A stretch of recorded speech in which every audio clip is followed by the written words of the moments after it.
Siang hari ini kami tidak bosan untuk membagikan inspirasi pemirsa kepada Anda. Inspirasi khas Newsline datang dari warga di kota Salatiga, Jawa Tengah. Ada apa nih, Naila? Iya, jadi mereka ini berinisiatif membuat lumbung sembako di mana warga yang terdampak COVID-19 bisa mengambil paket sembako secara gratis. Jika merasa tidak mampu, ambil secukupnya. Jika merasa mampu, bantulah sesamamu. Inilah tulisan yang tertera di salah satu sudut kampung di kota Salatiga, Jawa Tengah, tepatnya di Desa Pungkur Sari. Tidak hanya sekedar tulisan, di tempat ini tersedia sembako seperti beras, minyak goreng, telur, hingga mie instan yang oleh warga diberi nama lumbung sembako. Nah, sesuai dengan namanya, warga yang merasa kesulitan di tengah pandemi COVID-19 ini bisa mengambil sembako secukupnya secara gratis. Sementara untuk warga yang mampu, pihak pengelola akan dengan senang hati menerima bantuan yang nantinya akan kembali diberikan kepada warga yang tidak mampu.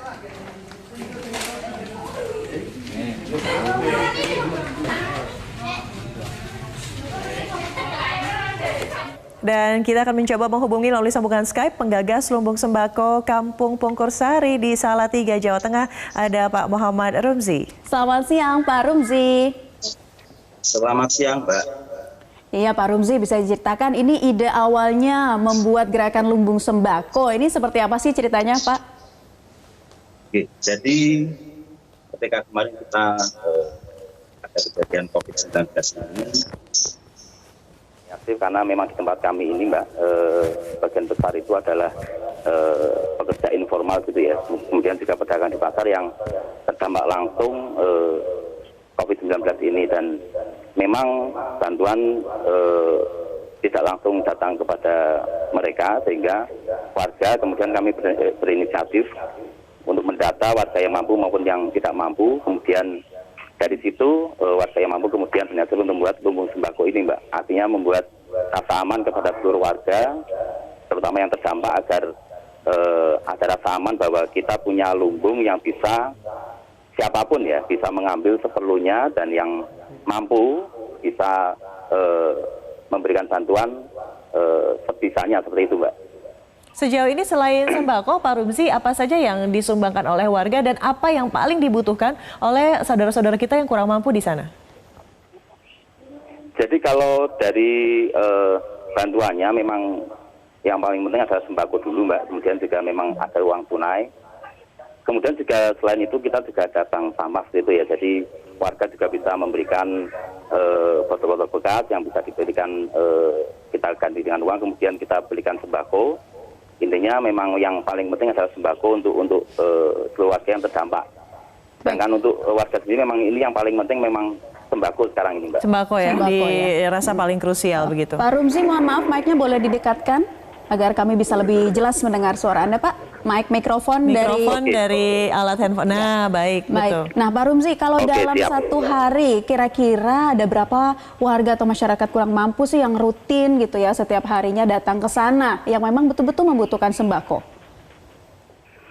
Sehari itu bisa 30-40 orang, Mbak. Jadi mereka mengambil, karena kita kan ketika membeli dalam partai besar itu kemudian kita kemas dalam bentuk kecil-kecil, cukup untuk kebutuhan sehari, sehingga tiap hari misalnya memang membutuhkan, warga bisa mengambil, seperti itu.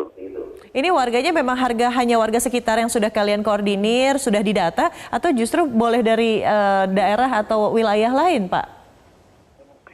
Bisa juga dari lain, Mbak. Jadi kita terbuka untuk siapa saja, termasuk misalnya pengamen, pemulung yang lewat di tempat kami ya, karena memang tempat kami ini memang jadi tempat lalu lalang, sehingga siapapun ya itu bisa mengambil seperlunya, seperti itu ya. Ini lumbung sembako di sana sudah tercatat ada berapa nih, Pak Rumzi? Bagaimana, Mbak? Sudah tercatat sudah berapa ada lumbung sembako yang ada di Salatiga, Pak? Kalau di Salatiga ini mungkin beberapa kampung ada 3 atau 4 wilayah ya, tapi di tempat kalau di kampung kami ini satu lumbung, tetapi ini bisa berpindah-pindah, Mbak, dari satu tempat ke satu RT ke RT yang lain, tergantung kebutuhan, seperti itu. Ya, Pak Rumzi, ini sebetulnya memang hanya swadaya dari masyarakat yang dermawan gitu, atau memang ada bantuan dari pihak lain misalnya? Ini murni swadaya awalnya Mbak, tetapi kemudian memang banyak juga pihak-pihak yang akhirnya terketuk untuk membantu setelah mungkin diketahui manfaatnya seperti itu. Jadi kita juga membuka diri seperti dari masjid atau dari instansi tertentu, yayasan yang memang kemudian memberikan bantuan, kita akan terima untuk dibagikan kepada warga terdampak seperti itu. Ini betul-betul mencerminkan gotong royong khas Indonesia. Terima kasih Pak Rumzi. Salam untuk saudara-saudara di Salatiga. Salam juga untuk sambal tumpang ya yang khas dari Salatiga. Matur suwun Pak Rumzi.